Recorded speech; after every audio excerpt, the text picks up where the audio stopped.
はようございます。建築起業家の斉藤俊一です。空間デザインを中心に奄美大島で古民家ホテルを運営したり、コンテナ特許を取って建築を作ったり、集客とデザインの研究をする飲食店デザイン研究所の運営をしています。この放送では最前線で働く建築家やインテリアデザイナーのリアルな設計現場での学びを共有していきます。実務に直結する情報を提供できるように心がけていきます。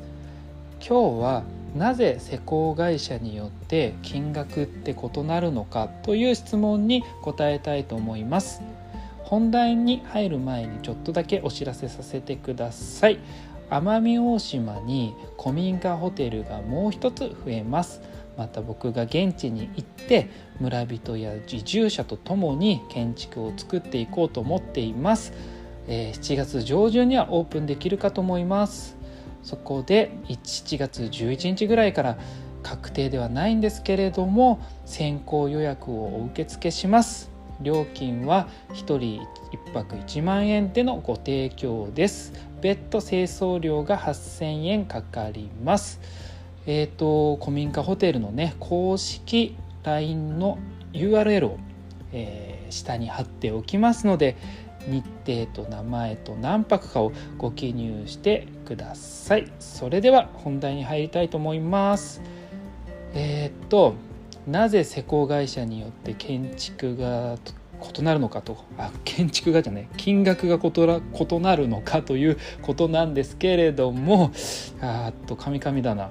そもそも、施工金額ってねどういう内訳なのかなっていうと、皆さん知ってますかね。もちろん現場監督をやっている人だったり、もうプロでね設計事務所をやっていたりすればそれは知ってると思うんですけれども、例えば会社員で設計だけをやっていたりハウスメーカーのこの組織の中でやっていると、その中での見積もりチェックだけではなかなかわからない、内容までわからないことってあるんですよね。2,3 社見積もり取って高いか安いかとか、設計にここのものが入ってるかどうかとか、そのぐらいでしか判断つきませんもんね。施工金額って人件費と材料費で成り立ってるんですよね。それはそうでしょって言われちゃいそうなんですけれども、その割合がね多分半々ぐらいなんですよ。でもしくは人件費の方が大きくなっている可能性もありますと。で、僕の内装工事ね、建築じゃなくて内装工事の感覚値で言うと、材料対職人の人件費対管理費が4対4対2くらいの割合かなと思うんですよね。実際に利益を考えるとね、さらに会社利益ってものを考えていくと、もしかしたらさらにその利益が 1,2 割乗っかってくるので、材料費と職人の人件費なんていうのはもう少し下がるかもしれないんですけれども、建築工事はね利益率ってね結構低くなると思うんですよね。そうなると人件費が見積もりの6割ぐらい占めるんじゃないかなって思うんです。となるとですよ、施工金額は人件費によって異なってくるわけですよね。だって今さ、材料なんてネットでオープンになり始めてますし、流通ルートが優れているところが安くできるかもしれませんけど、多分ですねほとんどの施工会社は同じようなね問屋さんとか経由したりメーカー問屋って形で流通ルートをね、使っていると思いますので、要するにメーカーから商社に入って現場に入るイメージだと思うんです。となると人件費、要するに職人単価が施工金額に影響をめちゃくちゃ与えるってことですよね。でさらに紐解くと、職人を効率的に作業できる環境を計画できるね現場監督さんによっても施工金額って変わるってことなんですよね。さらに言うとね、それを計画している設計図書、要は設計者にもそういうコストってめちゃくちゃ関係してくることになるんですよね。それは素材っていう意味ではなくて、人件費、要は作りやすさとかってそういうことですけども、でもう一つ大きく施工金額に影響を与えるのは組織構造な気がします。要は元請けと下請けの施工会社の二層構造になっている施工体制ですと、もちろん、施工金額上がるのは当然なんですよね。で逆にね、それによってサービスの向上、規模感が大きい時っていうのは施工スピードも上がりやすいので、金額的なメリットも含めて、優位に働くこともあるんですよね。さっきもお話ししたように、効率的な計画で施工が進めばコストも落ちやすくなるわけです。職人の人数を一気に増やしたり一気に減らしたりってことは無駄が省けるということでもあり、施工金額を下げることもできる。ただ小規模な内装工事では流通ルートだよな、組織構造もシンプルな方がね、下げられるような気がしますね、金額は。あとメンテナンスですよね。施工業者によって継続的に続くメンテナンス工事をね、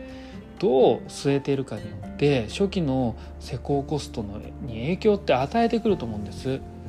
でね、ここまで聞いてみてなんとなく施工金額の違いが出るのは分かってきますよね。要するに人件費は手間なので、手間をどれぐらいかけるかによって施工金額は変わってくるということですよね。なのでもしクライアントがめっちゃ気難しそうでね、気難しそうなオーナーさんだなってなって、設計承認取っても後で変更したりしそうだよな、チェック厳しそうだよなってなればですね、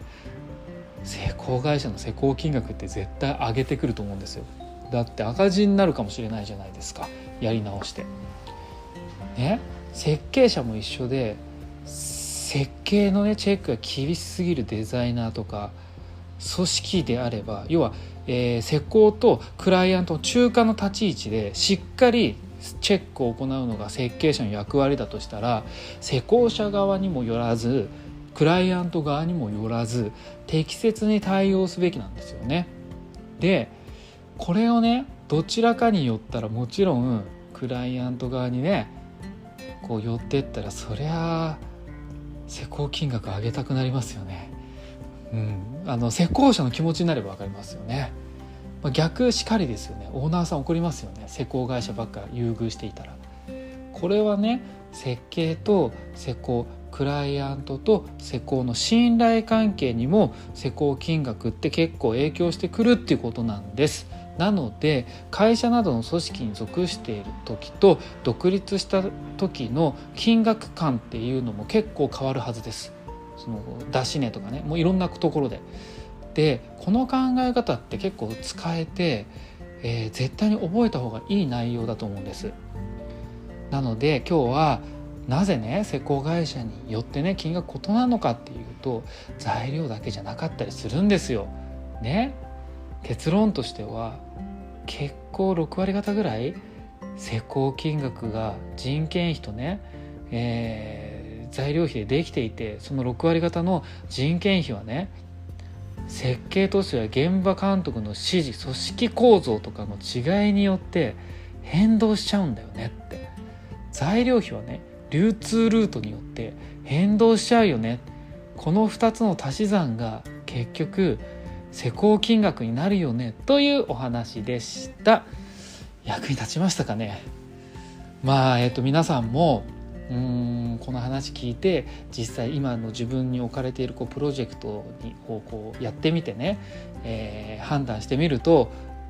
いいのかもしれません。実務で学べるインテリアデザインの学校隠れ家では、最前線で働く建築家やインテリアデザイナーのリアルな設計現場での学びを LINE グループで毎日共有しています。まずは LINE のオープンチャットの方の URL を貼っておきますので、興味がある方はそこで質問してみてください。それでは今日しかない大切な時間を全力で楽しみましょう。建築起業家の斉藤俊一でした。ではまた。